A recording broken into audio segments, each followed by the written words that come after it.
I'm inside the ZArchiver app. I'm trying to access the Android data folder and it shows here access is denied. So how to fix this issue in ZArchiver? Firstly, you're going to close the ZArchiver completely from the app switcher. Once you do that, you can go to Play Store and you can install this application here, Shizuku, from the Play Store. I have already installed and it's here on the home screen, Shizuku. Before you launch Shizuku, we can go to settings of one and make sure that you have the developer options enabled. Here I have the developer options.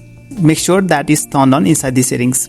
It's very easy to turn on the developer options for Android. Once you do this, we can go to home screen and launch Shizuku now. First step here is pairing. Tap on pairing. Now tap on developer options here. It will bring you the wireless debugging. Anyway, you're going to find the wireless debugging and just turn it on. And allow the access. Tap here. Go inside the wireless debugging and tap on pair device with pairing code. You need this code. Enter pairing code here. Tap. Enter here. And send. It shows here pairing successful. We're going to go back to Shizuku and just tap on start. It's going to start the Shizuku service and it's running. Now tap on authorized application here and make sure that you enable ZArchiver. Once you do that, go back and launch ZArchiver now. And now tap on three dots here. Tap on settings.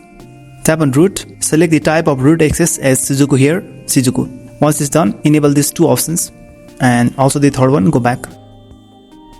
Now we're going to try to access the same folder. After refreshing, tap on Android, data, and open up any folder here.